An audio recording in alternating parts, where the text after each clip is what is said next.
아우구스티누스의 기독교 교양 계속하여 읽어 나가겠습니다. 우리가 성경 해석에 대해 사실은 보고 있죠. 거기에 대한 말씀을 한번 좀 읽고 시작하려 해요. 시편 111편 2절인데요. 여호와께서 행하시는 일들이 크시오니 이를 즐거워하는 자들이 다 기리는도다. 이 말씀의 번역이 좀 아쉬워서 쉬운 말 성경으로 한번 더 나눕니다. 주께서 행하신 일들이 참으로 크고 놀라우시니 그 일을 보고 기뻐하는 사람들 모두가 두고 그 일을 깊이 생각하고 또 연구하는구나. 성경에 나타난 하나님의 일들이 너무나 기이하고 놀라우니 그것을 기뻐하는 사람들이 이것을 공부한다는 거예요. 단순히 무슨 영으로 받는다 이걸 떠나서 이성을 사용하여 공부하고 기도하면서 그 뜻을 헤아리면서 더 큰 기쁨을 누린다는 것입니다. 성경을 공부 왜 하느냐 하시는 분들이 있는데 성경은 해석되어야 되고 또 공부해야 됩니다. 왜냐하면 마음을 다하여 하나님을 사랑하라 그럴 때에는 마음을 다한다라는 말은 하나님께서 주신 모든 툴들을 잘 사용하여 그 뜻을 잘 분별해라 이런 뜻입니다. 지극히 선한 것을 분별하라 그럴 때 바로 그것을 이야기하는 것입니다. 자, 성경 기자들은 웅변과 지혜를 겸비했다. 웅변만 있는 게 아니라 지혜도 있었다는 거죠. 하나님의 영감을 받은 저자들이 쓴 글이 우리의 정경이 되었고 이 정경에는 지극히 유익한 권위가 있지만 혹은 이 저자들에 대해서 그들은 현명하다고만 할 것인가 또는 웅변도 겸했다고 할 것이냐고 묻는 사람이 있을 것이다. 이 질문은 나의 동료들에게는 대답하기 어렵지 않다. 내가 그들을 이해하는 범위 내에서 본다면 그들의 글은 비할 데 없이 지혜가 있을 뿐 아니라 언변도 비할 데 없다고 생각한다. 또 나는 감히 말한다. 이 저자들이 하는 말을 참으로 이해한 사람들은 동시에 그들이 사용한 것보다 더 적합한 표현 방법이 없었다는 것도 모두 잘 안다. 웅변에는 여러 가지가 있어서 청년들에게 더 적합한 것과 노인에 더 적합한 것이 서로 달라서 말하는 사람의 처지에 맞지 않는 것은 웅변이라고 할 수 없다. 그와 같이 최고의 권위를 가졌노라고 주장하는 것이 부당하지 않은 사람들이며 분명히 하나님의 영감을 받은 사람들에게 적합한 웅변이 따로 있다. 성경 기자들은 이런 웅변으로 말했고 다른 종류의 웅변은 그들에게 맞지 않았을 것이다. 그들의 성격은 다른 모든 사람들보다 훨씬 위에 있어서 헛되이 부푼 것이 아니라 공고한 장점이 있었으며 그들의 웅변은 그들의 성격에 적합한 것이었으므로 다른 사람들에게는 적합하지 않았을 것이다. 다른 사람들의 성격이 그들보다 떨어진 것으로 보이기 때문이다. 그러나 내가 이해하지 못할 때에는 그들의 웅변이 나에게 그다지 분명히 나타나지 않지만 내가 이해하는 때와 같은 수준이라고 믿는다. 그뿐 아니라 성경의 구원의 말씀에 있는 모호한 점은 우리의 지성을 단련하기 위한 웅변술의 한 구성 요소였을 것이다. 즉 지성으로 진리를 발견할 뿐 아니라 지성을 활용하기 위한 것이었을 것이다.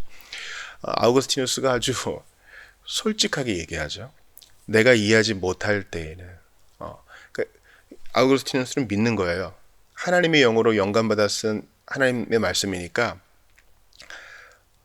그 내용은 말할 것도 없고 표현 방식에 있어서도 탁월하다. 이것을 일단 믿고 가요. 그런데 이렇게 탁월한 말씀인데 즉 웅변에 있어서도 표현에 있어서도 그 내용에 있어서도 이해가 안 되는 게 분명히 있죠. 이거는 이미 아우구스티누스가 전에 다뤘죠. 즉 우리의 지성을 활용케 하시려는 하나님의 배려다, 하나님의 뜻이다라는 것입니다. 성경에 모호한 점이 있다는 것을 아우구스티누스는 얘기해요. 근데 거기에서 물러나지 않죠. 이 땅에서 그 모호한 점이 다 해결 안 될 수도 있어요. 그러나 하나님께서 우리에게 분명한 구절과 아울러 모호한 구절도 주신 것은 은혜입니다. 은혜. 우리를 위한 배려요. 그분의 인자하심입니다.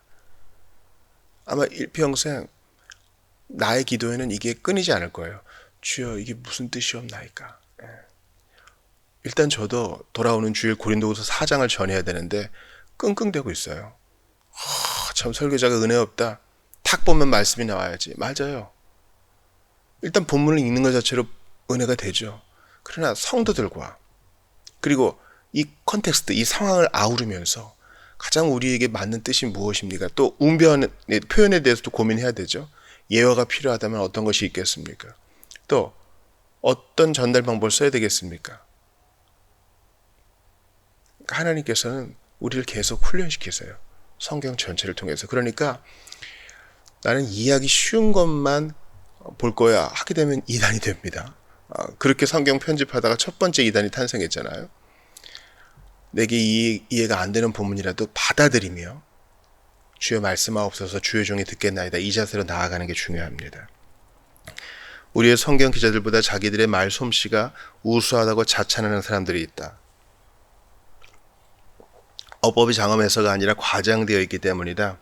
나는 그런 사람들에게 그들이 자랑하는 웅변적인 힘과 미는 성경에서도 찾아볼 수 있다는 것을 시간이 있으면 보여주고 싶다. 고마우신 하나님께서는 이런 장점들을 성경에 준비하셔서 우리의 성격을 형성하며 우리를 약한 세상으로부터 위에 있는 축복된 세계로 인도하려 하신다. 그러나 이교도인 웅변가나 시인들과 성경 저서들의 웅변에 공통점이 있기 때문에 내가 형언할 수 없는 기쁨을 얻는 것이 아니다. 나는 성경 저자들이 그 독특한 웅변수를 이용하는 방법이 더 경탄한다. 즉 그들의 웅변수는 있거나 없거나 간에 현저하지 않다. 웅변수를 비난하거나 과시하는 것은 어느 쪽도 그들답지 않았기 때문이다. 웅변수를 피했다면 비난하는 것이 되었을 것이요 그것을 두드러지게 만들었다면 과시하는 것 같았을 것이다. 학자들이 웅변수를 발견하지 못하는 성경 구절들에서는 논의된 문제의 성격상 그것을 표현하는 말은 일부러 선택한 것이 아니라 자발적으로 떠오른 것까지 생각된다. 마치 지혜가 집에서, 즉 지혜 있는 사람의 가슴에서 걸어 나오고 웅변은 떨어질 수 없는 수행원과 같이 부르지 않아도 따라 나선 것과 같다. 참 좋은 표현이죠. 지나치게 웅변을 의식하지 않는 표현이 제일 좋은 거예요. 왜냐면 청중들은 기가 막히게 알거든요. 7장 바울 서간과 아모스의 예언에서 진정한 웅변의 신뢰를 얻어온다. 다음에 인용하는 구절에서 사도가 무엇을 말하려고 했는가, 또 얼마나 현명하게 말했는가를 누가 모르겠는가. 우리가 환난 중에도 즐거워하나니 이는 환난은 인내를, 인내는 연단을, 연단은 소망을 이루는 줄 알미로다. 소망이 부끄럽게 하지 아니하면 우리에게 주신 성령으로 말미암아 하나님의 사랑이 우리 마음에 부은 바 됨이니. 기가 막힌 말씀이죠. 로마서 5장 3에서 5절이에요. 만일 누가 말하기를 사도는 여기서 수사학의 원칙들을 따른 것이라고, 이를테면 무식한 지식이 필요했다면 기독교인들은 유무식을 물론하고 웃지 않겠는가? 그러나 우리는 여기서 어떤 사람들이 헬라어로 클레이막스, 라틴어로 그라다치오라고 부르는 것을 발견한다. 말이나 생각이 서로 연결되지만 하나에서 다른 것이 나오기 때문에 스칼라, 사닥다리라고는 부르지 않는다. 예컨대 여기서는 환난에서 인내가 나오고, 인내에서 연단이 나오고, 연단에서 소망이 나온다. 또 여기는 문제의 다른 장식이 있다. 한 어조로 라틴어로 멤브라와 카이사라는 것, 즉 문절과 구를 헬라어로 콜라와 콤마타 말한 다음에 한 완전한 문장을 말한다. 그 문장을 헬라어로 페리오도스라고 부르며 그 구성 분자는 멤브라, 문절들이다. 이 문절들도 맨 마지막 것에 이르기까지 한 어조를 말한다. 각 줄을 볼까요? 멤브라는 멤브룸의 복수, 문절들이란 뜻이죠. 카이사는 카이숨, 문절의 일부인 문구의 복수, 문구들이란 뜻이죠. 여기서 말하는 문구와 문절은 라틴어와 헬라어의 원문에 대해서 하는 말이고, 한역 성경에서는 원문의 문구도 문절로 된 것이 대부분임. 라틴어와 헬라어에 있어서 어떤 리듬감에 대해서 아우구스티누스가 말하고 있어요. 페리오도스의 앞에 있는 첫째 멤브룸은 환난은 인내를 이며, 둘째는 인내는 연단을, 셋째는 연단은 소망을 이루는 줄 아미로다이다. 그 다음에 세 멤브라로 구성된 페리오도스 자체가 따른다. 처음 것은 소망이 부끄럽게 하지 아니함이며, 둘째는 하나님의 사랑이 우리 마음에 부어진 바 되나니요, 셋째는 우리에게 주신 바 성령으로 말미암아이다. 이런 점들과 그 밖에 비슷한 일들을 수사하게 가르친다. 그러나 나는 사도가 웅변술의 원칙들을 따른 것이라고 주장하지 않는 동시에 웅변술이 그의 지혜를 따랐다는 것을 보장하지 않는다. 아까 말한 것을 얘기하는 것이죠. 뭔가 착착착 맞는 것 같지만 이것은 지혜를 말하는 중에 웅변술이 따라온 것이지 사도가 일부러 이것을 맞추려고 한 것은 아니다라는 겁니다. 아우구스티누스 당시에 그 수사학 자체가 매력이 있어서 내용보다는 우리나라 한시처럼 이게 운을 맞추는 방식으로 청중들에게 아름다움을 주었다 이런 얘기를 하는데 이건 로이드 존스도 말하는 거죠. 설교는 그런 게 아니다. 만약에 설교에서 어떤 아름다움을 누가 느꼈다면 그것은 웅변이 지혜를 따른 것이지 웅변을 앞세운 것이 아니다. 이것을 좀 기억하면 좋겠어요. 그러니까 자연스러워야 돼요. 자연스러워야 됩니다. 사람들이 저 사람이 지금 어떤 표현 양식을 쓰고 있다는 것을 인지하지 못할 정도로 자연스러워야 돼요. 그러니까 이것은 훈련으로 되는 것이 아닙니다.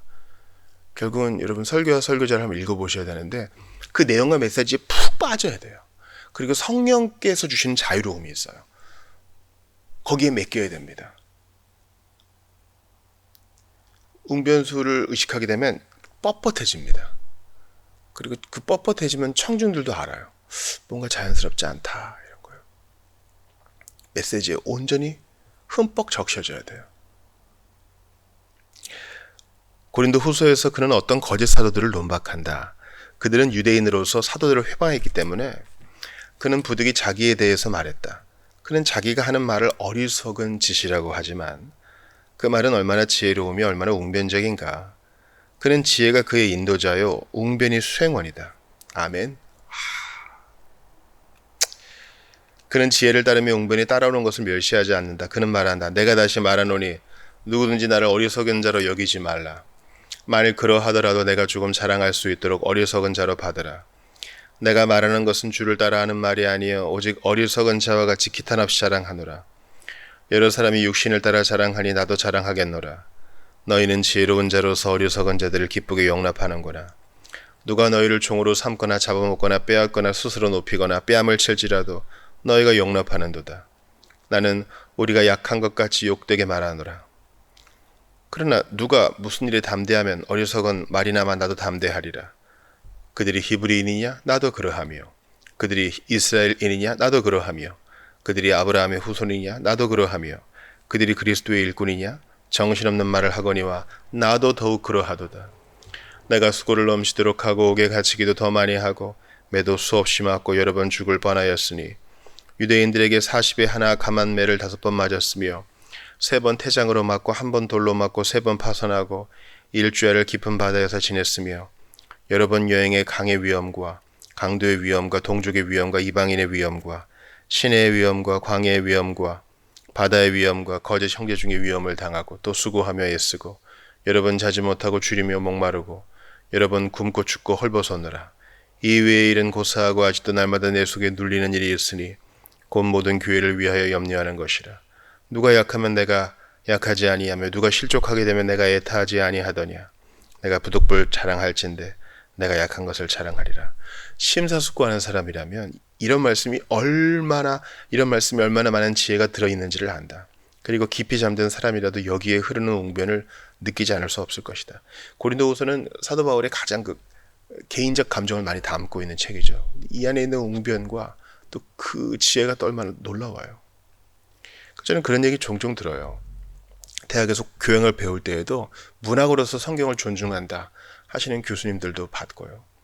또 비신자들 중에서도 성경과 또 그에 관련된 작품들, 예를 들어 철로역정 같은 작품들을 문학으로서 사랑하시는 분들을 많이 봤어요.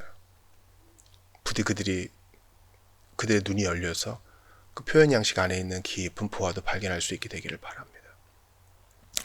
공부한 사람들은 사도의 이 말씀에는 내가 조금 전에 말한 어구, 즉 라틴어의 카이사, 헬라어로 콤마타, 그리고 라틴어로 멤브라, 또 헬라어의 페리오도스 등이 적당하고 아름답게 섞여 있어서 이를테면 그 문체의 용모에서 무식한 사람까지도 매력과 감동을 느낀다는 것을 안다. 내가 인용한 구절의 처음에는 문장들이 있다. 맨 처음 문장은 가장 짧은 것이어서 문절이 둘이다. 문장은 문절이 둘 이상일 수는 있어도 둘 이하일 수는 없다. 그렇죠? 주어 동사 있어야 되잖아요. 내가 다시 말하노니 누구든지 나를 어리석은 자로 여기지 말라고 한다. 다음 문장은 문절이 셋이다. 만일 그러하더라도 내가 조금 자랑할 수 있도록 어리석은 자로 받으라. 셋째 문장에는 문절 넷이 있다. 내가 말하는 것은 주를 따라 말하는 것이 아니요 오직 어리석은 자와 같이 기탄 없이 말하노라. 넷째 문장은 문절이 둘이다. 여러 사람이 육신을 따라 자랑하니 나도 자랑하겠노라. 다섯째는 둘이다. 너희는 지혜로운 자로서 어리석은 자들을 기쁘게 용납하는구나. 여섯째도 문절이 둘이다. 누가 너희를 종으로 삼아도 너희는 용납하는도다. 그 다음에 어구 셋이 있다. 잡아먹거나 빼앗거나 스스로 높이거나. 다음에 문절 셋이 있다. 뺨을 질지라도 나는 우리가 약한 것 같이 욕되게 말하노라. 다음에 있는 것은 세 문절로 된 문장이다. 그러나 누가 무슨 일에 담대하면 어리석은 말이 남아 나도 담대하리라. 이 뒤에 어구셋을 의문형으로 말하고 각각 어구로 대답한다. 그들이 히브리인이냐? 나도 그러하며. 그들이 이스라엘인이냐? 나도 그러하며. 그들이 아브라함의 후손이냐? 나도 그러하며. 그러나 넷째 어구도 의문형이면서 대답은 어구가 아니라 문절로 되어 있다. 그들이 그리스도의 일꾼이냐? 정신없는 말을 하거니와 나도 더욱 그러하도다. 다음에 어구 넷이 계속하는데 의문형을 억제해서 말씨가 매우 단아하다. 내가 수고를 넘치도록 하고 옥에 갇히기도 더 많이 하고 매도 수없이 맞고 여러 번 죽을 뻔하였으니. 그리고 다음에 짧은 문장에 하나 있는데 음성을 낮춰서 유대인들에게 5번이라는 문절을 말하고 둘째 문절을 첨가한다. 40에 하나간만 매를. 그리고 다시 어구들로 돌아가서 셋을 말한다.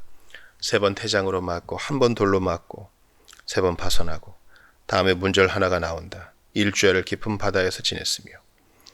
다음에 어구 14이 폭발하는데 그 격렬한 형세는 가장 합당하다.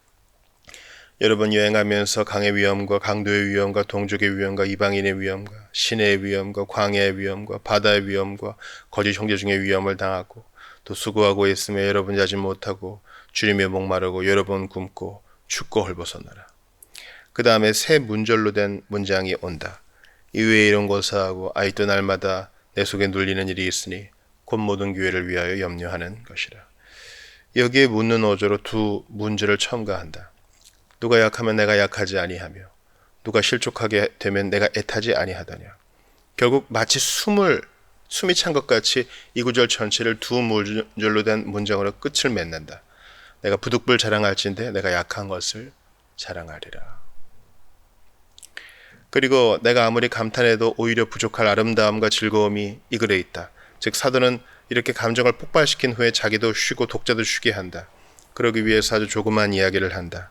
주 예수의 아버지 영원히 찬송할 하나님이 내가 거짓말 아니하는 것을 아시느니라 하고 말한 다음에 자기가 당했던 어떤 위험과 거기서 빠져나온 이야기를 아주 간단히 한다. 이 문제를 더 논하거나 성경의 다른 구절들에 대해서 같은 사실들을 지적하는 것은 지루한 일일 것이다. 가령 적어도 사도의 글에서 인용한 구절들을 놓고 수사학에서 가르치는 비유적 표현법들을 거기서 찾아낸다면 성경을 연구하고자 하는 사람들까지도 적당한 정도를 넘는다고 하지 않을 것인가? 수사학 선생들이 가르칠 때에는 이런 것들이 가치가 대단한 것으로 인정된다. 그리고 호언장담으로 그것들을 파는 사람들이 있다. 나도 이런 문제를 자세히 설명함으로써 남의 앞잡이같이 느껴질 수 있다. 그러나 성경 저자들을 업신여기는 무식한 사람들에게 대답할 필요가 있었다. 우리의 저자들은 웅변수를 모르는 것이 아니라 이 사람들처럼 굉장히 평가하거나 자랑하지 않을 뿐이다. 그러니까 바울의 논조가 수사학적으로도 훌륭하다는 것이죠.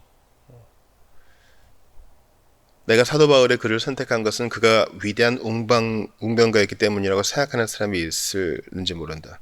내가 비록 말에는 졸하나 지식에는 그렇지 아니하다고 사도가 말하는 것은 그를 깎아내리는 사람들이 하는 말을 옳다고 가정하는 것이고 그들의 말이 사실이라고 고백하는 것이 아니다. 비록 내가 말에는 부족하나 지식에는 그렇지 아니하도다라고 말했다면 그가 하는 말을 달리 해석할 수 없을 것이다.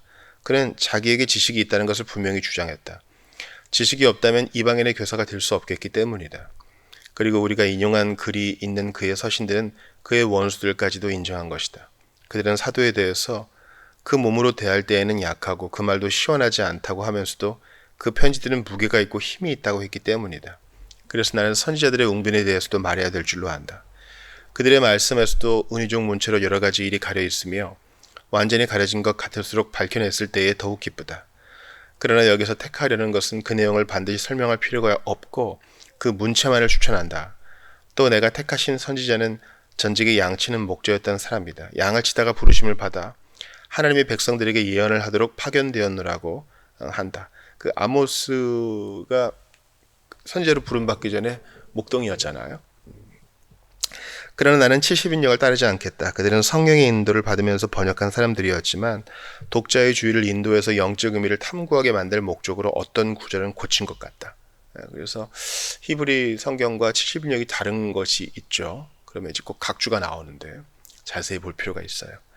그래서 그들의 번역에서는 문체가 더 비유적이며 따라서 뜻이 더 모호하다. 나는 제롬, 히에로니무스 신부가 히브리어에서 라틴어로 번역한 것을 인용하겠다. 이 신부는 두 국어에 완전히 통달했다. 이 시골뜨기 선지자는 불경건한 자들과 교만한 자들과 사치스러운 자들과 따라서 동포애를 가장 무시하는 자들을 비난해서 높이 외쳤다. 화 있을진저 시온에서 교만한 자와 사마리아 산에서 마음이 든든한 자, 곧 백성들의 머리인 지도자들이여 이스라엘 집이 그들을 따르는도다. 너희는 갈레에 건너가고 거기서 큰 하마스로 가고 또 블레셋 사람의 가드로 내려가라. 너희가 이 나라들보다 나으냐? 그 영토가 너희 영토보다 넓으냐? 너희는 흥한 날이 멀다 하여 포악한 자리로 가까워지게 하고 상하상에 누우며 침상에서 기지개 켜며 양떼에서 어린 양과 우리에서 송아지를 잡아서 먹고 비파 소리에 맞추어 헛된 놀이를 지절거리며 다윗처럼 자기를 위하여 악기를 제조하며 대접으로 포도주를 마시며 귀한 기름을 몸에 바르면서 요셉의 환난에 대하여는 근심하지 아니하는 자로다. 아모스 6장 1절부터 6절입니다.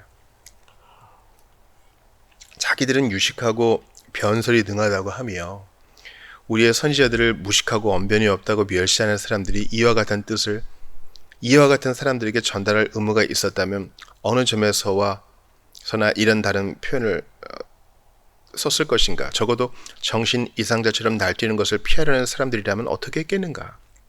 이 말씀에서 진지한 귀가 듣고 고쳐지기를 원한 것은 무엇인가? 우선 공격하는 말을 보라. 자는 자들을 놀라게 하며 깨게 하려는 그 격렬한 기세는 어떠한가?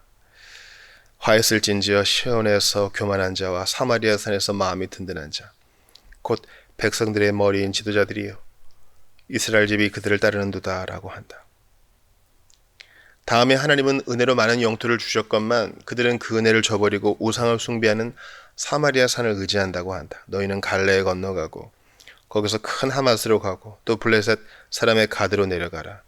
너희가 나라들보다 나으냐? 그 영토가 너희 영토보다 넓으냐? 이런 말을 할 때에 등불로 말을 장식하듯 시온, 사마리아, 갈레, 큰 하맛, 블레셋, 가드 등의 지명을 끼워 넣는다. 이 지명들에 붙인 말들도 아주 적당한 변화를 보인다. 교만하다, 마음이 든든하다, 건너가라, 내려가라 등이다. 다음에 장차 억압적인 왕 밑에서 포로 생활을 할 때가 가까워 온다고 첨가한다. 너희는 흥한 날이 멀다 하여 강포한 자리로 가까워지게 하고 이어 사치의 악풍을 첨가한다. 상하상에 누우며 침상에서 기지개 켜며 양떼에서 어린 양과 우리에서 송아지를 잡아서 먹고 이 여섯 문절은 둘씩 세 문장을 이룬다. 그의 말은 다음과 같지 않다. 너희는 흥한 날이 멀다 하여 너희는 강포한 자리로 가까워지게 하며 너희는 상하상에 누우며 너희는 침상에서 기지개 켜며 너희는 양떼에서 어린 양을 취하며 너희는 우리에서 송아지를 잡아서 먹고 라고 하지 않는다. 이렇게 표현했더라도 그대로 아름다웠을 것이다. 각각 독립한 문절 6개가 계속되면서 같은 대명사가 반복되며 문절마다 말하는 사람의 음성이 한 단락을 짓는다. 그러나 성경에 있는 형식이 더 아름답다. 문절이 2개씩 연결되어 문장 셋을 이루면서 처음 것은 포로 생활을 예언한다. 너희는 흉한 날이 멀다 하여 강포한 자리로 가까워지게 하고 둘째 문장은 방탕을 공격해서 상하상에 누우며 침상에서 기지개 켜며 라고 한다. 셋째는 탐식을 말한다. 양떼에서 어린 양과 우리에서 송아지를 잡아서 먹고 그래서 말하는 사람의 재량에 따라서 각 문제를 따로 끝내든지 첫째와 셋째와 다섯째에서 음성을 높여 둘째를 첫째에 넷째를 셋째에 그리고 여섯째를 다섯째에 연속시켜서 두 문절씩 연결한 우아한 문장 셋을 만들 것인가 하는 것을 결정하게 되어 있다.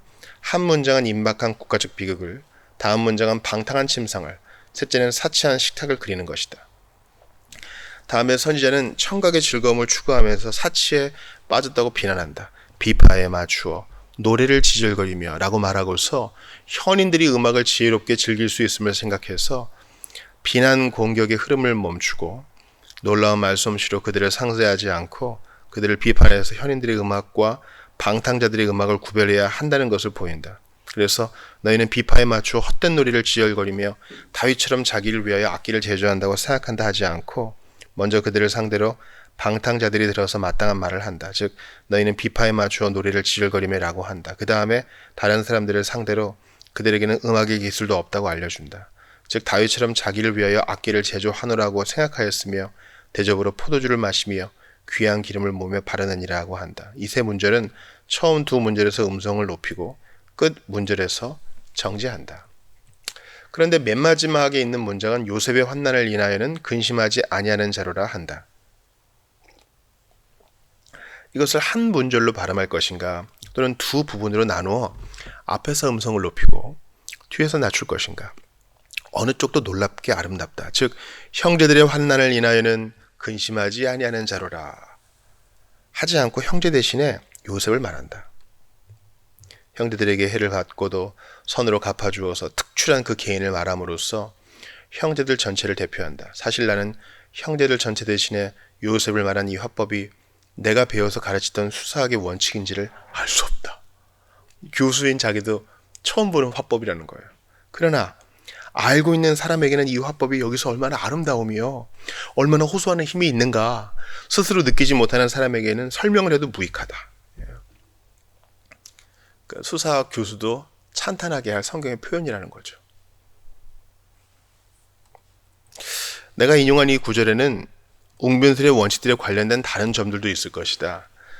그러나 총명한 독자는 자세한 분석의 결과를 배우기보다 스스로 읽음으로써 감동받기를 원한다. 이 말씀은 사람의 기술과 정성으로 지은 것이 아니요 하나님의 말씀에서 흘러나온 웅변이며 지혜다. 웅변을 목표로 하지 않은 지혜며, 이거 기억하세요. 웅변을 목표로 하지 않은 지혜이며 지혜를 피하지 않는 웅변이다. 만일 웅변술에서 가르치는 원칙들이 우선 천재적 웅변가들의 마음에 탄생하지 않았다면 그 원칙들을 관찰해서 체계화할 수 없었을 것이라고 어떤 명석한 웅변가들이 말했다. 이것이 사실이라면 모든 천지의 근원이신 분의 사자들이 한 말에서 그 원칙들이 발견되는 것이 어디가 이상한가. 여기서 이 사자는 심부름꾼을 말하는 거예요. 선지자들, 성경 기록자들. 그러므로 우리는 성경 저자들은 지혜가 있을 뿐 아니라 또한 웅변이라는 것을 인정하는 것이 좋다. 그 웅변은 그들의 성격과 지위에 적합한 것이다. 8장 성경 기자들의 모호성은 그들의 웅변과 양립하더라도 기독교 교사가 모방할 것은 아니다. 그죠? 이건 우리가 재용원 봐도 알 수 있겠죠. 왜냐하면 모호한 것은 하나님 말씀이기 때문에 그렇죠. 그렇기 때문에 나도 모호하게 해야 되겠다 하면 안 돼요. 우리는 인간이니까요. 듣는 사람을 배려해서 가능한 쉽게 명확하게 전해야 되죠. 내가 인용한 웅변적인 성경 구절들에는 난해한 점이 없다. 그러나 성경에는 모호한 구절들도 있으며 우리는 그런 표현을 모방할 의무는 없다. 그런 구절들의 표현이 모호한 데는 이유가 있다. 혹은 독자들의 마음을 훈련하려고 하며 또 배우고는 싶어도 칠증하는 사람들을 자극해서 열성을 내게 하며 또 불경건한 자들의 마음을 가려서 경건하게 되든지 또는 신비를 알지 못하게 만들려고 한다. 이런 여러 가지 목적을 위해서 성경 구절들의 모호성은 유익하고 도움이 된다. 그래서 그런 글을 바르게 이해하고 해석한 후세 사람들은 하나님의 교회에서 존경을 받는다. 원 저자들과 동등한 존경은 아니지만 그 다음에 가는 것이다. 이 해석가들은 성경 기자들과 같은 모양으로 말을 해서 같은 권위가 있는 것처럼 할 것이 아니라 무슨 말을 하든 간에 될 수 있는 데까지 분명하게 표현해서 독자들이 이해할 수 있게 하는 것을 가장 중요한 목표로 삼아야 한다. 그들의 말을 이해하지 못하는 것은 심히 둔한 사람이든지 또는 쉽고 빠르게 이해하지 못하는 것은 표현 방법 때문이 아니라 설명하려는 문제가 어렵고 미묘하기 때문이다.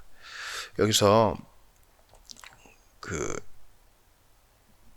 이런 바른 해석가들이 하나님의 교회에서 존경을 받는다 그러잖아요. 그러므로 여러분 우리가 품어야 될 대상이 있어요. 바로 주석가들, 학자들, 성경 학자들 말입니다. 또 그것을 기초로 바르게 전달하는 보편교회 교사들과 목사들, 설교자들입니다. 이런 자들이 존경을 받아요. 칼빈주의 3대 신학자 있잖아요. 바빙크와 카이퍼와 워필드를 통해서 우리가 얼마나 많이 배웁니까? 조나단 에드워즈를 통해서 우리가 얼마나 많이 배웁니까? 그리고 오늘날 쏟아져 나오는 이런 주석들 얼마나 감사해요. 비기를 통해서 우리가 얼마나 많이 배워요. D.A. 칼슨을 통해서 우리가 얼마나 많이 도움을 받아요. 이런 사람 존경받아야 되죠. 그러나 성경 저자만큼 존경을 받지는 못하죠. 우리와 같은 인간이니까. 그러므로 하나님 어거스틴의 이 자세를 배워야 돼요. 성경 구절에 난해함이 있어서 뒤로 물러나지 않고 오히려 적극적으로 다 이유가 있어서 우리한테 교훈 주고 또 이 복음을 가리는 자들에겐 또 주님이 막으시고 성경을 설교를 통해서 이렇게 몇 구절씩 받는 건 한계가 있어요, 여러분.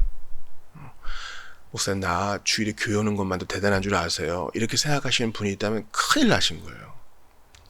성경은 우리가 연구해야 될 책이에요. 고대에는 물론 글을 못 읽는 사람이 있었으니까 기억했다가 한 주 내내 묵상했겠죠. 오히려 그들의 기억력이 우리보다 훨씬 좋았을 거예요. 아마 그들을 암송하기까지 했으니까요.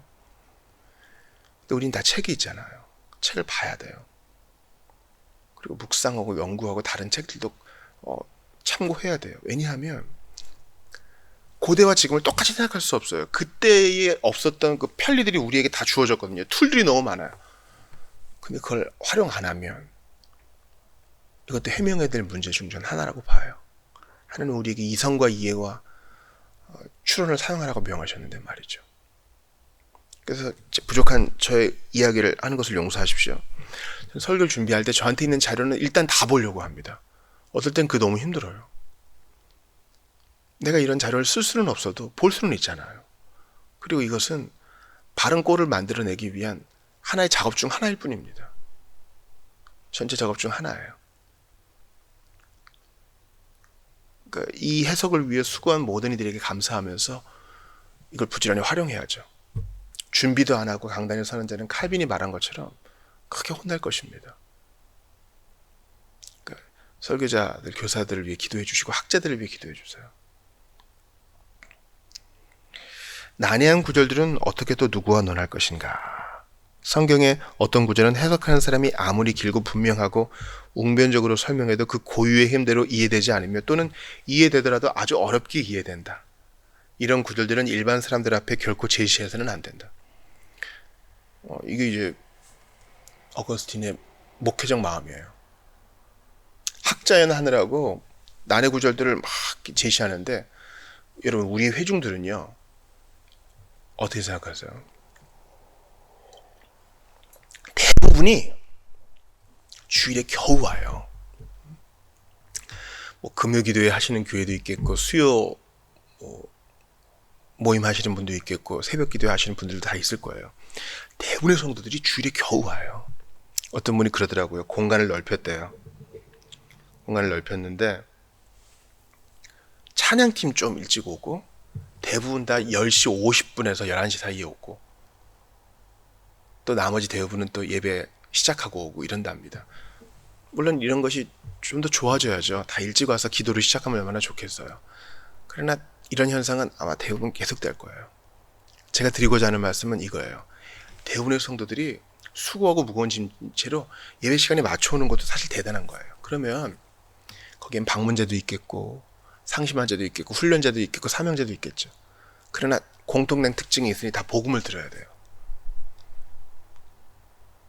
그러니까 본문이 모호한 구절일 수 있어. 모호한 구절을 포함한 구절일 수 있어. 그러나 선포되는 말씀은 명확한 복음이어야 돼요. 왜냐면 성도들은 그거 붙들고 한 주일 살아야 되거든요. 한 주 살아야 돼요. 난 이걸 해석할 수 있어. 이런 견해도 있고 저런 견해도 있고 세미나와 심포지움이 아니잖아요. 학자들의 글은 항상 그런 개연성이 있다 이렇게 끝날 수 있어요. 그러나 설교는 그러면 안 돼요.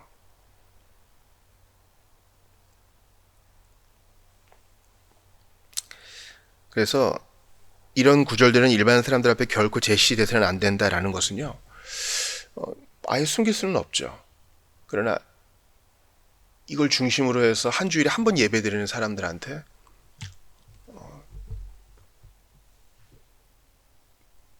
밥상으로 내어놓기는 아주 부족하다라는 것이에요. 우리가 명확한 본문만 다루는 것도 시간이 부족합니다. 또는 어떤 부득이한 이유가 있는 때에 어쩌다가 언급하는 정도에 그쳐야 한다. 그러나 어떤 책들의 문체는 이해하기만 하면 자연히 독자를 끌어당기며 이해하지 못할지라도 읽고자 하지 않는 사람들에게는 문제를 던지지 않는다. 이런 책들에 대해서는 우리가 얻은 진리를 사적 대화에서 상대자들이 이해할 수 있도록 설명하는 의무를 피해서는 안 된다. 아무리 이해하기 어렵고 논증하는데 많은 수고가 필요할지라도 우리는 진리를 알려야 한다. 다만 두 가지 조건을 반드시 지켜야 한다. 대화의 상대자에게 배우겠다는 욕망과 배우는 진리를 깨달을 능력이 있어야 하며 가르치는 사람 편에서는 얼마나 웅변을 해야 하느냐 하는 것보다 얼마나 분명하게 말할까 하는데 유의해야 한다. 화법은 명석해야 한다. 그러니까 이런 자와 난해 본문을 다루라는 거예요. 배우겠다는 욕망이 있는 사람, 또 진리를 깨달을 능력이 있는 사람과 나눠야지 배우고자 하는 열정도 없고 또 이런 대화를 이해할 능력도 없는 사람과 난해 본문을 얘기하면 답이 안 나오죠. 싸우기만 할 거예요.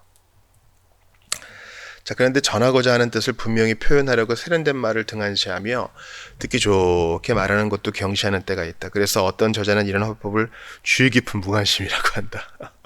그죠? 아주 신경 써서 해야 하지만 이 두 가지를 다 무시할 수 있는 겁니다.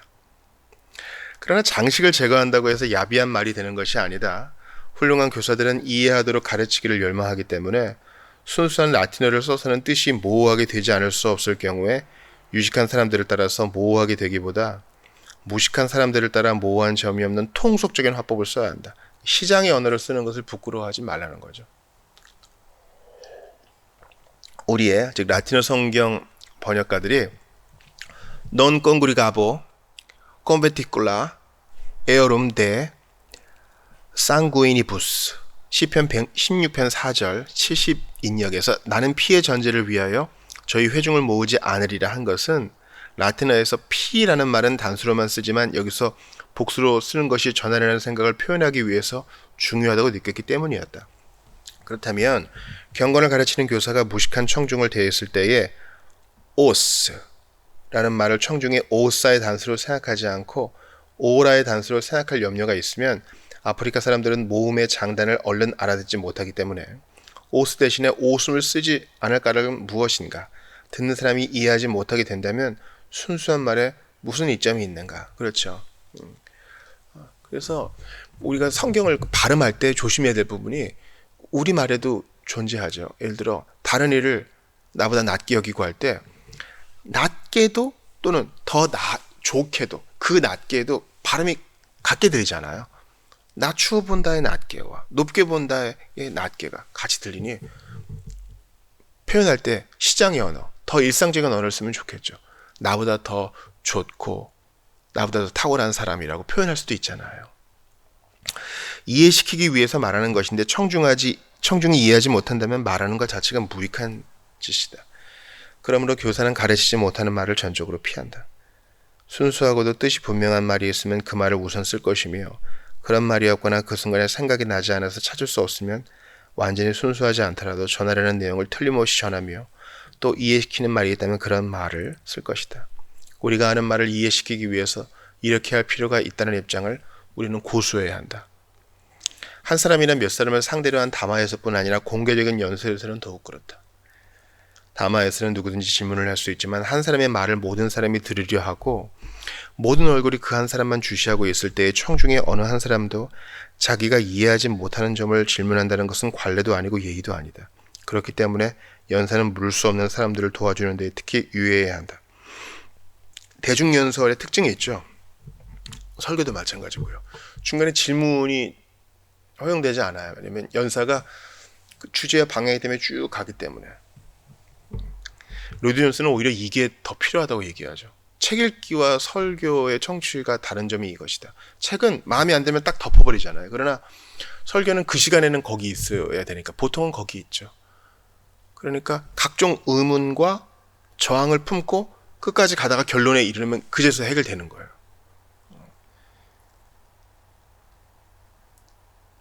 그러니까 책도요, 이해 안 돼도 그냥 쭉 읽어 나가야 돼요. 그래야 뒤에 해결되는 부분도 있으니까요. 그런데 배우고자 하는 청중은 말을 알아들었을 때에 대개 그 움직임으로 알린다. 그렇죠. 이런 기미가 보일 때까지 문체를 이모저모로 논하며 표현도 여러 가지 모양으로 바꾸어야 된다. 이것은 미리 준비해서 암송한 말을 되풀이하는 사람이 할 수 없는 일이다.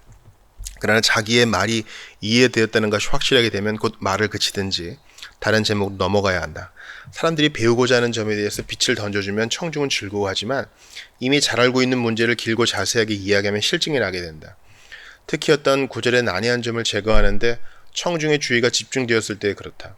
잘 아는 일이라도 그 일에 주의를 집중하는 것이 아니고 그 일을 이야기하는 방법에 흥미를 느낄 때에는 이야기하는 것만으로도 청중은 즐거워한다. 심지어 화법까지 이미 알고 있을 때에는 말로 들려주든 읽어서 들려주든 상관없이 청중은 즐거워한다. 우아하게 쓴 글은 처음으로 읽는 사람들에게 기쁨을 줄 뿐 아니라 이미 그 글을 알고 잊어버리지 않은 사람들이 다시 읽어도 기쁜 법이다. 다른 사람이 되풀이해서 읽는 것을 들어도 즐겁다. 또 잊어버리는 사람에게 다시 생각나게 해주어도 그는 배우게 된다. 그러나 나는 지금 즐겁게 하는 방법을 논하는 것이 아니라 배우고자 하는 사람들을 어떻게 가르쳐야 하는가의 문제를 논하고 있다. 그 가장 좋은 방법은 듣는 사람이 확실히 진리를 들으며 듣는 것을 확실히 이해하도록 하는 것이다. 이 점에 도달하면 설명이 더 필요한 듯이 그 진리 자체에 대해서 더 수고할 필요가 없다. 그러나 진리를 깊이 인상지어 주기 위해서 다소간 더 역설할 필요는 있을 수 있다. 만일 이렇게 하는 것이 옳다고 생각되면 적당한 정도에 그쳐서 지루하고 실증이 나지 않게 해야 한다. 어거스틴이 아주 흥미로운 얘기를 했어요. 왜냐면 청중은 알아들었을 때 되게 그 움직임으로 알린대요. 야, 어거스틴 때도 그랬나 봐요. 우리나라 성도들도 설교자의 그 말이 옳다고 생각하면 아멘 하잖아요. 그렇죠? 그리고 요즘은 잘 그렇지 않다 해도 자기의 마음에 감동으로 와닿으면 끄덕끄덕 하시는 분도 있죠. 또 어떤 분은 적죠. 그리고 눈빛은 더 많은 메시지를 전달합니다. 지루해하는 눈빛, 더 탐구하고자 하는 눈빛, 빨리 끝났으면 하는 눈빛, 그리고 더 배우고 싶어하는 그 눈빛 다양해요.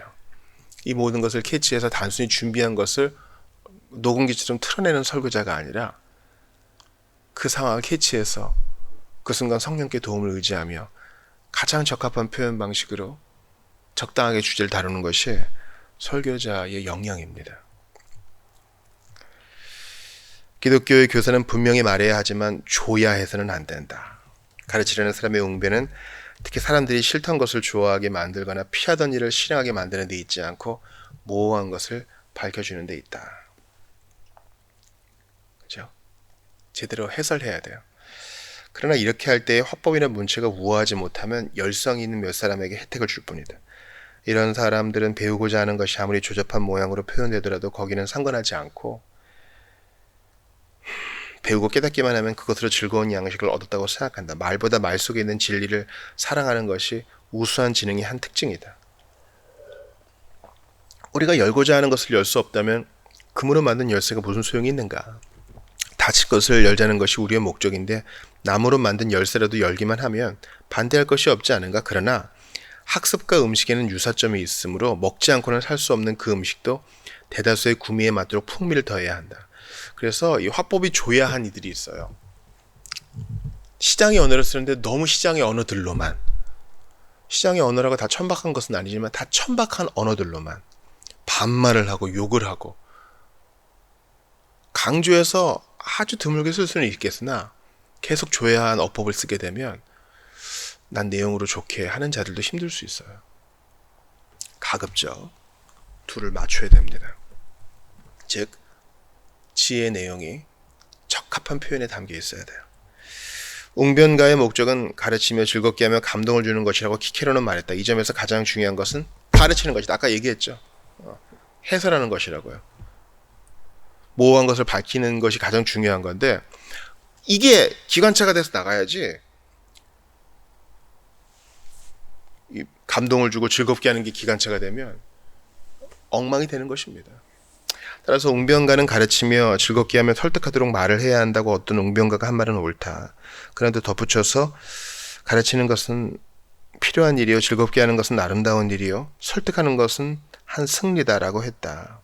그런데 이 셋 중에서 첫째 것, 즉 가르침의 필요는 우리가 무엇을 말하는가에 달렸고, 다른 두 가지는 어떤 모양으로 말하는가에 달렸다.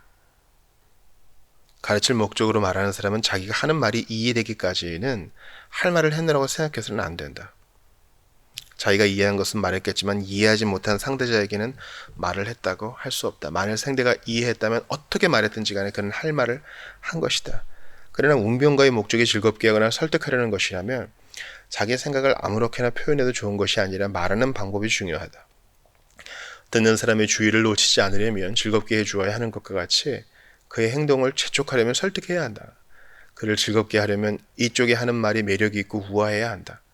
그를 설득하려면 우리가 약속하는 것에 그도 끌리며 위협하는 것을 두려워하며 우리가 슬퍼하는 것을 슬퍼하며 우리가 기뻐하는 것에 기뻐하며 우리가 가련하게 여기는 것에 동정하며 우리가 두려워 피하는 것을 싫어하게 만들어야 한다. 강력한 웅변으로 청취자들의 마음을 움직일 수 있는 다른 일들을 열거할 필요가 없다. 중요한 것은 어떤 일을 해야 한다고 알려주는 것보다 그들이 이미 알고 있는 일을 실천하도록 격려하는 것이다. 그러나 만일 해야 할 일을 모를 때에는 물론 감동을 주기 전에 가르쳐줘야 한다. 자기들의 의무를 알기만 하면 그 이상 웅변을 발휘해서 감동을 줄 필요가 없을 수 있지만 이 일이 필요하면 당연히 그렇게 해야 한다. 그들이 해야 할 줄은 알면서도 실행하지 않을 때에 설득할 필요가 있는 것이다. 그러므로 가르치는 것은 반드시 필요한 일이다. 아는 것을 실행하는 여부는 그 사람의 결정에 달렸다. 그러나 모르는 것을 실행할 의무가 있다고 누가 말할 것인가? 그렇죠? 어찌됐거나 해설하고 알려줘야 된다. 그것을 기반으로 실천을 하지. 이게 어거스틴의 주장이에요. 같은 원칙에 따라 설득은 반드시 필요한 것만은 아니다. 필요하지 않은 때도 있기 때문이다. 예컨대 단순히 가르치는 말이나 즐겁게 하는 말을 들은 사람이 곧 그 말에 찬성할 때가 있다. 그래서 설득을 승리라고 하는 것이다. 배우고 즐거워도 찬성하지 않는 사람도 있기 때문이다. 이 셋째 일에 실패했다면 처음 두 가지를 얻은들 그것이 무슨 유익이 있겠는가? 즐겁게 하는 것도 반드시 필요한 일이 아니다. 말을 해가는 도중에 진상이 분명히 지적된다면 그리고 이것이 가르치는 진정한 목적이지만 말하는 방법으로 그 진상을 즐겁게 만든다든지 말솜씨 자체가 좋아야 한다는 것은 사실이 아니다. 그렇지 않고 진상을 감춤없이 단순히 제시될 때에 그것이 진상이기 때문에 듣는 사람을 즐겁게 만드는 것이다. 거짓이 폭로될 때에도 즐거우며 이것은 거짓이기 때문이 아니라 그것이 거짓이라는 사실이 밝혀졌기 때문이며 그 사실을 알리는 그 말이 즐거운 것이다. 여기서 이제 한 가지 좀 우리가 살펴볼 것이 있어요.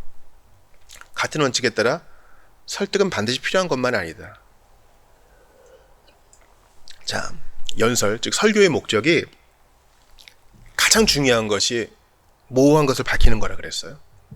복음을 알려주는 것이죠. 그런데 보통 설교학 시간에는 설교의 목적이 적용에 있다고 얘기하시는 분이 있어요. 신자들이 모호하게 적용하지 않고 구체적으로 적용할 수 있도록 행동 양식까지 정해 주어야 된다고 하는 분들이 있어요. 전 거기에 찬성하지 않습니다. 왜냐하면 개개인의 결정에 따른 것이 있을 수 있어요. 개개인의 결정. 예를 들어서 매일 기도합시다 라는 내용이 있다고 합시다. 기도에 대한 모호한 점을 다 제거해요. 기도는 이게 아니고 저게 아니고 기도는 이것이다. 하나님과의 대화다. 이렇게 딱 얘기를 해요. 그럼 사람들이 오해가 그동안 풀렸기 때문에 좀 안심하고 기도를 해야겠다는 당위도 느낍니다. 근데 이 적용이 여러분 그러하니 꼭 아침에 나와 교회당에서 기도해야 됩니다. 이렇게 적용점이 된다면 이것은 결정까지 몰아가는 것이죠. 실행하는 여부는 그 사람의 결정에 달린 것입니다. 복음 제시도 마찬가지죠. 주 예수를 믿으라. 그러면 너와 내 가족이 구원을 얻으리라. 예수를 믿어야 되는 이유. 예수는 누구신가? 우리가 죄인인 이유. 믿음의 당위성 딱 얘기합니다. 그리고 지금 이 자리에서 저의 기도를 따라 하셔야 믿을 수 있습니다. 이건 적용을 푸시하는 것이죠. 기독교 사역은요, 신비적인 면이 있어요. 참 놀라운 면도 있고요. 이게 원칙을 제시하고 창의적인 적용을 위해 듣는 자들한테 여지를 남겨둡니다. 그러면 나중에 간증들이 들려와요. 이런 일이 있었습니다. 저를 잘 모르셨겠지만 저의 구체적 상황과 딱 맞았습니다. 그리고 제가 이렇게 적용을 했습니다. 이게 달라요. 그래서 반드시 설득이 필요한 것은 아니다. 그러니까 이런 면에서 여러분 지혜를 가지셔야 돼요. 설교자 달변인 사람들이 있어요. 그러다가 어떤 특수한 행동 양식에까지 우리를 밀어넣을 때 생각해야 돼요. 맞는 것인가? 소위 약을 판다 그러죠. 건강 보조 제품이나 입증되지 않은 제품을 파는 분들한테 우리가 이렇게 넘어갈 때가 있어요. 건강에 대해서 좋은 얘기를 많이 하다가 갑자기 적용을 그렇게 해버리니까 사람들이 속는 거예요.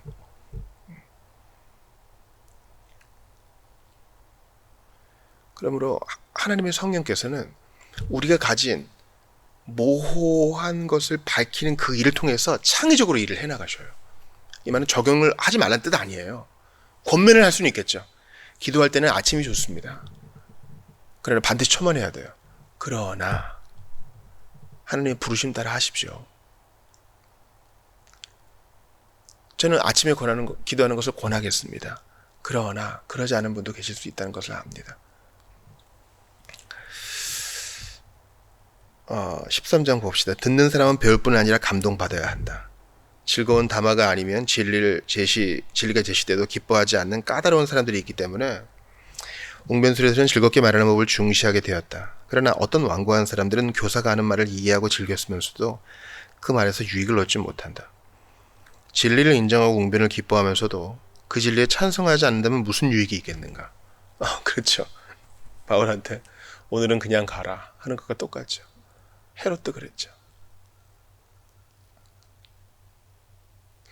말하는 사람이 말하는 내용과 방법이 많은 주의를 기울여서 권유하는 것은 듣는 사람의 찬성을 얻어내려는 목적이다. 믿거나 알기만 하면 충분한 종류의 진리라면 찬성은 진리라고 인정하는 것을 의미할 뿐인 것이다. 그러나 가르치는 진리가 실천을 요구하는 것이며 가르치는 목적도 실천하게 만들려는 경우에는 배운 것을 실천에 옮기지 않는다면 다만 내용이 진리인 것을 믿게 되어도 무익하며 말하는 방식을 기뻐해도 소용이 없다. 그러므로 웅변적인 성직자가 실천적인 진리를 권고할 때에는 듣는 사람이 알도록 가르칠 뿐 아니라 또 즐겁게 해서 그 주의를 끌도록 할 뿐 아니라 그의 마음을 움직여 그의 의지를 굴복시켜야 한다. 진리를 증명해서 듣는 사람이 인정하게 만들며 아름다운 방법으로 제시했다고 하더라도 진리의 힘으로 그가 움직이게 되지 않았다면 남은 것은 웅변의 힘으로 그를 굴복시키는 것뿐이다. 여기서 로이드 존스가 여기 뒤에 한 얘기가 있어요. 나를 감동시킬 수만 있다면 그 어떤 설교자의 실수도 용서할 수 있다. 그런 얘기였어요. 그러니까 진리로 인한 감동이 중요해요. 그제서야 적용이 되거든요. 자, 모호한 점을 밝혔어요. 분명하게 해설했다고요. 근데 거기에 감동의 요소가 없다면 큰 의미가 없다는 거예요. 이것은 모두가 다 정서적으로 감동을 잘 받는 사람들만 모이다 그런 뜻 아니잖아요. 찔림이 있어야 되고 정서에 접근해야 된다는 거예요.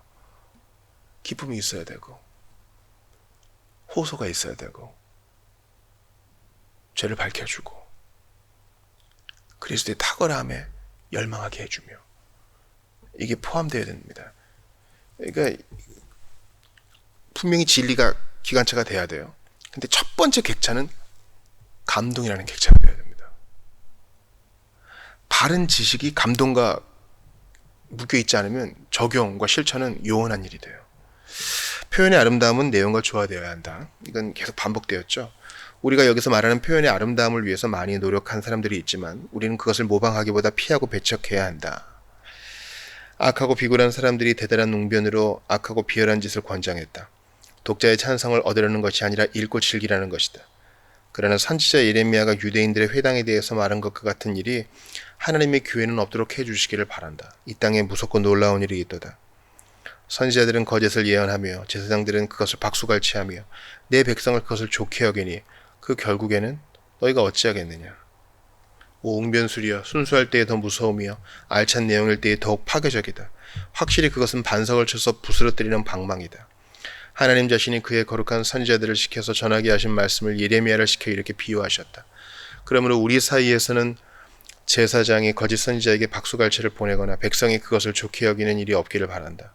제발 우리 사이에는 그런 정신 나간 짓이 없어야 한다. 결국 어떻게 하려는 것인가? 말하는 내용이 이해하기가 조금 어렵고 즐겁지도 않고 설득력이 적더라도 진리를 말하는 것이 더 좋으며 불의한 말보다 공정한 말을 즐겁게 듣게 하는 것이 더 좋다. 물론 이렇게 되려면 참되고 공정한 일을 아담하게 표현해야 한다. 그렇죠? 항상 제일 첫 차, 기관차는 진리가 되어야 된다. 근데 여기 이제 인용한 말씀 예레미야 5장 보세요. 벌써 전제가 잘못됐죠. 거짓 예언. 진리가 어그러져 있는데 사람들이 좋게 여기면 무슨 소용이 있겠어요. 그뿐 아니라 내가 많은 백성 중에서 주를 찬송하리이다 하는 것과 같이 엄숙한 집회 석상에서는 내용이 빈약한 웅변으로 청중을 기쁘게 할 수 없다. 거짓을 말하지 않더라도 알맹이는 자자라고 변변찮은 사실일 뿐인데 찬란한 말의 거품으로 굉장히 장식하는 따위의 웅변은 위대하고 근본적인 진리를 장식하는 데 쓰더라도 우아하지 못하면 위험도 없을 것이다. 이와 비슷한 예가 고 키프리아누스 감독의 한 서신에 나타났다. 그것은 우연한 일이었거나 그렇지 않으면 목적이 있어서 삽입된 것이라고 나는 생각한다. 즉 장황한 말을 쓰던 사람이 기독교의 훈련을 받아서 점잖고 온전한 문체만을 쓰게 되었다는 것을 후세에 알리려고 한 것일 수 있다.